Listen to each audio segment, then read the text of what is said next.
I can't believe he's doing this. He's going to go up against an enormous army of charging knights on his own? You're going to die. Hello everyone, my name is Roel Konijnendijk. I teach ancient history at the University of Oxford, and I'm back now to look at some more scenes from movies and TV and judging how real they are.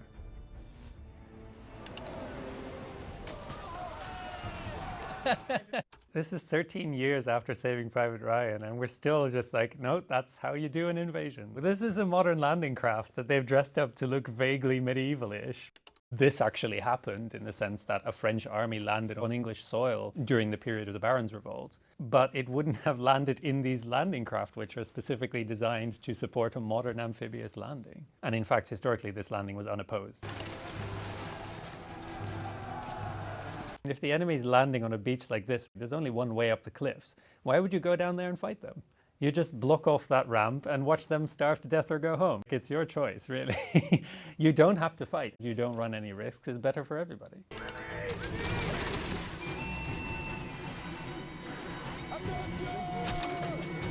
These archers have a completely impossible range. They're firing from the cliff tops, which are hundreds of meters away, and they're firing up into the air as well to get maximum range, which, yes, it makes your arrows go further, but it also means that when they land, they're basically just falling.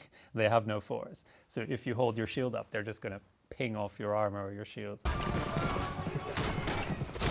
Now these guys, again, are doing everything they can to lose this battle. You see a bunch of horsemen charging down at you, and instead of bundling together, you form a sort of loose line that the horses can actually get in between you, and you kneel down for no apparent reason. No, this is where you clump together, right? You form shields, you get as close together as you can, you stick your spears out. The horses can't touch you.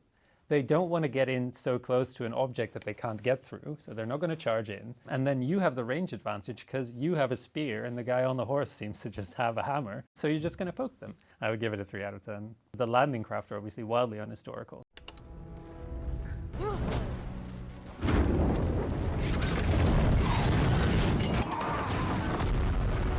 I mean, movies always love to use fire, right? It's going to be very spectacular, but obviously this would be very rarely used, especially when you're defending your own village. You're not going to set it on fire. Defenses are often built to try and pin the enemy in place. You surround them from the walls, and you can fire down at them. Now this town obviously has no defenses at all, which makes it more difficult. Blockading the enemy, pinning them in place, that's when they're at your mercy. They did sort of portray that pretty well.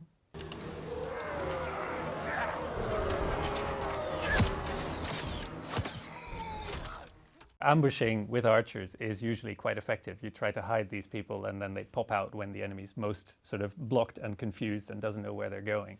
But we shouldn't overestimate how lethal that would be unless you have a lot of archers. The enemy's sort of soon going to be able to regain enough organization to throw their shields up, and then your arrows are not going to be very effective unless you have overwhelming numbers. You wouldn't necessarily try to defend a village that had no fortifications, but if you had to, yeah, you would get up on the roof. The idea that the orcs can actually fire back at them and kill some of them, that's very unrealistic because the villagers are going to be completely in the dark. The light is down there where the fire is. As far as the orcs can tell, the arrows are coming from the night. You do some of these things like funneling the enemy, trying to block their way, trying to hit them when they're confused or when they're distracted. We give this maybe a 4 out of 10. The really cool thing about this scene is they have a ditch, and you can see how it works because they have to go into the ditch to approach the wall, and it means that the wall is very high all of a sudden. You can see this ditch forming a part of an integrated defensive system.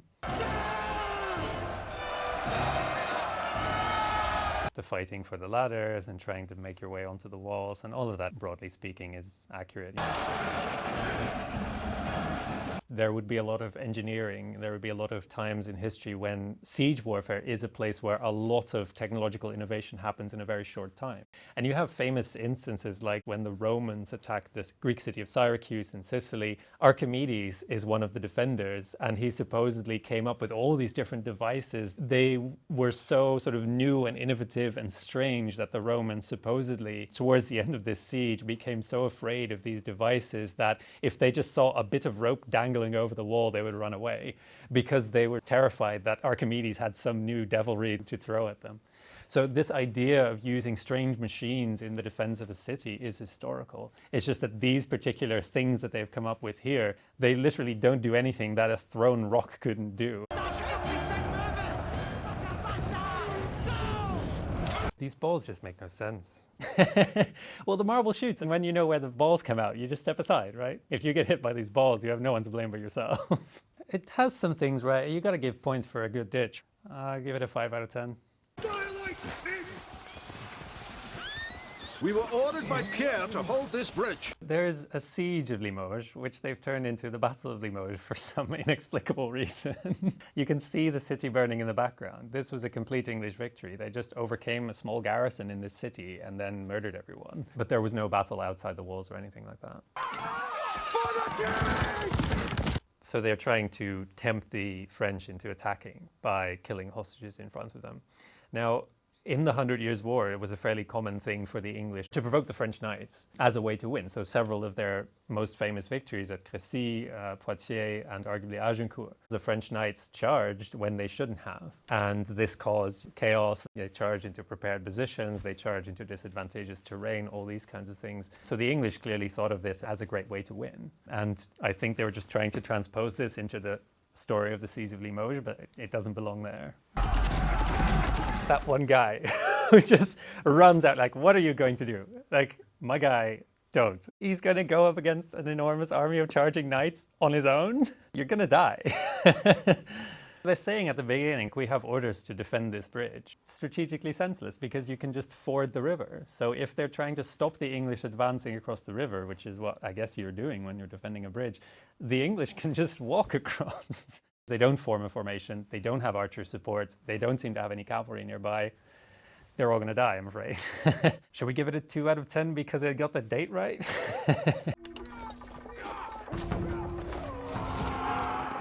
These are supposed to be these wolfskin warriors, these ulfhednar. Sometimes they're also called berserkers. The idea that there are these wild warriors who work themselves up into a frenzy and then go into battle basically naked with a complete disregard for their own safety. But actually, when you read the sources about these warriors, they're just ordinary soldiers in the sense of their equipment. They wear shields, clothes, armor, and they go into battle fighting as a unit that behaves, as far as we can tell, normally. It's just very much later sources, centuries after these guys were around, start embellishing this story. As far as we know, that never happened.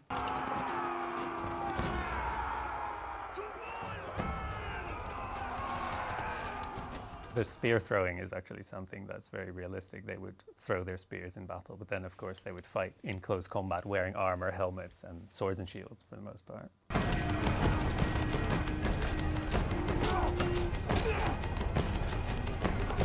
You can climb a basic fortification. If it's a simple fort made of wood in particular, you can either throw a ladder up against it or climb it even by hand. I mean, this does sometimes happen. If the enemy's not very prepared for you, you might be able to sneak in that way.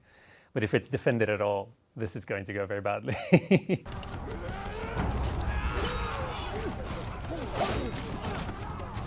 If these defenders had any sense at all, they would be forming a formation in the streets of this little town, and these invaders would have to try and break that formation, which they don't seem very well equipped to do. They don't have any armor, they don't have shields left. They just have their little axes. Well, in close combat against a spear, you're going to be at a massive reach disadvantage. Viking raids were obviously endemic in Europe in this period. Most of the time, Vikings would target obviously more vulnerable places. It's just not a very profitable arrangement or undertaking to try and attack a town that's defended.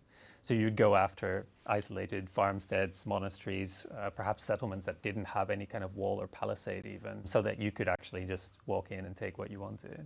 In terms of the actual fighting that we're seeing, this is a 3 out of 10. Actually, that marching scene has a very nice depiction of the fact that marching order would be relatively loose. You wouldn't march in very tight order because you just get in each other's way. When they would be marching, there might be as much as 2 meters between each man. So they're showing that really well. And this is the Roman army amid our forests and swamps. It's always very tempting, I think, for movie makers to have these battle planners either sketch it out in the sand or to have them pore over a battle map and plan maps, and the kind of top-down visualization of the world that we are used to just wasn't common back then. You would try and find a high point to overlook the battlefield maybe so that you would have the overview, but generally speaking you wouldn't rely on this kind of abstract visualization to understand the space. When we cut off the head, the tail won't notice. And we hack it to bits. Fundamentally, you don't need to split up this army even further, and because they're strung out along a narrow road, they can't support each other anyway. The front of this column is going to be miles away from the back of it. You're already in a position where you can essentially attack them with impunity. You don't have to do anything to these poor trees. This is the Battle of the Teutoburg Forest. So this is a real event in which 3 Roman legions were destroyed by an alliance of Germanic tribes. They were essentially drawn into a forest where they did not know the path, they did not know the way, and then they were attacked from all sides. And so fighting them when they don't expect you, great tactic.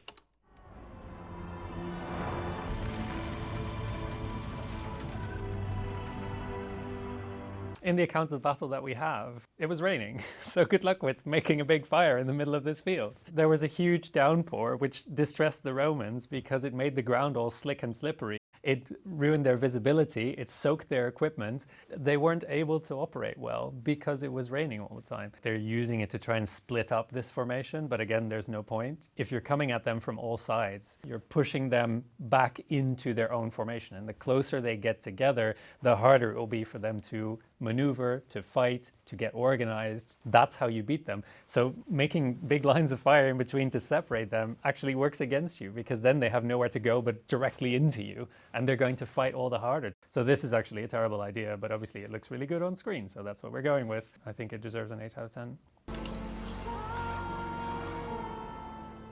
Why not either let the archers handle it, or send out a formation of guys, let him try and break a shield wall on his own with only a little sword? Like, he's not going to have a good time.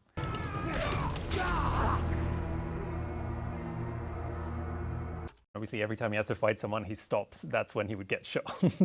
And he has to do that several times and then find cover, which just happens to be there. He's immensely lucky. He's basically wearing sort of premium grade plot armor. Also, I'm begging movie makers to please stop it with the orders to the archers.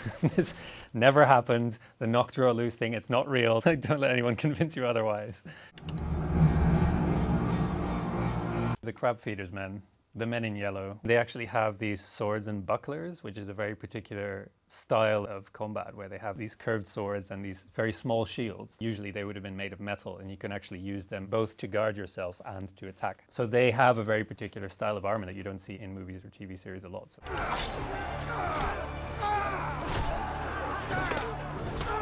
In terms of the fighting, it's just chaos. Everybody's just running around, engaging the enemy one at a time, hacking at anything they can see. It's very exciting to watch, but this is not a battle. This is just a big mess. 2 out of 10. Tighten the circle! These kind of protective circular formations are attested, though. You do get Romans sometimes forming a circle, but having them be in a single line makes it much too vulnerable. If even one of these men dies, the entire circle collapses. The enemy will be inside and no one will have any defense. You have to make that into a multi-rank formation, otherwise it's completely useless.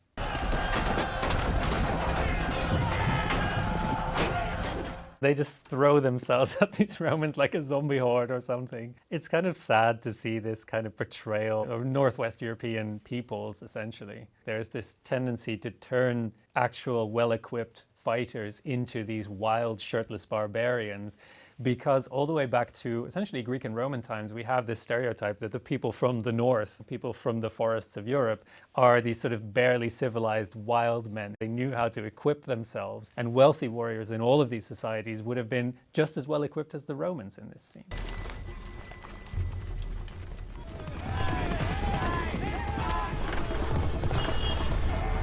So they are confusing two things. They're confusing chariots and scythe chariots, which are different kinds of weapons, essentially. Chariots were still in use among the most wealthy sort of warlords in Britannia at this point, but these would be missile platforms. So on those chariots, you would be firing arrows or throwing javelins, for instance. You wouldn't be engaging them in close combat because that would be a terrible waste of your poor ponies. These men would be heavily armored, not like you're seeing in this fragment. They would be carrying mail shirts themselves, they would be carrying helmets. Some centuries before this, there had been an attempt to create this kind of armored battering ram in the form of the scythe chariot. So you attach scythe blades to the wheels of these chariots in order to try and send them at enemy formations to break them up. This is something that we first see in the Persian Empire, but it never works very well. It's very easy to kind of either get out of the way or dispatch the riders and then essentially nullify this entire device. 4 out of 10. Fire on my command! Ready! Arrow loops are a way to make sure that you can project missiles from the wall while you're undercover. So enemies will find it very difficult to fire into those loops. That's why they always have this sort of wedge shape. They will let you cover a wide range of territory.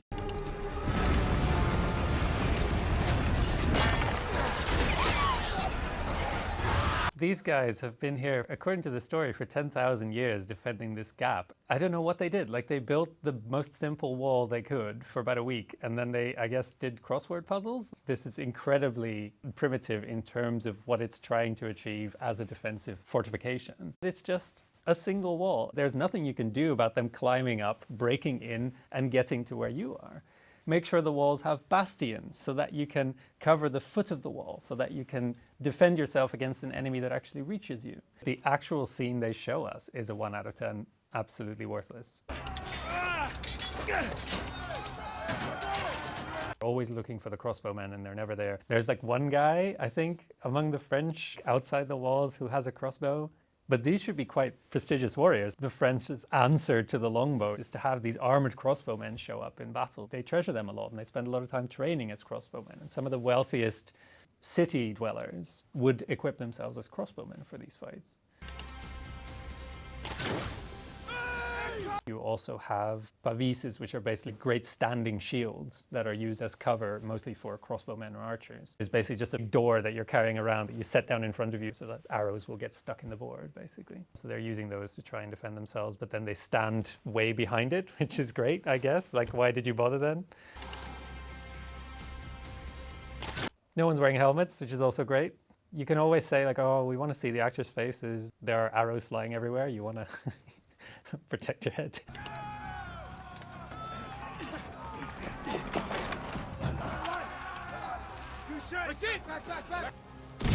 The gunpowder use is so strange. It was known in Europe at this time. And again, we're talking about a siege, so maybe they were incentivized to try and use tricks. Guns aren't known yet in this period. The earliest gunpowder weapons, these cannon that shoot, again, the big arrow-shaped projectiles, occur several decades later. So I have no idea what they're trying to do here, but I guess it's because, well, they had gunpowder, so let's use gunpowder because then we can show big explosions and fire, and we always want that.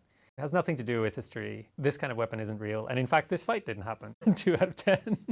My favorite depiction of ancient warfare in movies is the scene of the Battle of Gaugamela in Alexander, which is not a very good movie, but the battle at least is depicted in a way that makes sense. You can see the formations behaving as they should. You can see each unit equipped as it should be. So that, I feel, is a really faithful adaptation, a way that you can actually see what this might have looked like. Thanks very much for watching. If you enjoyed this video, why not click on the one above?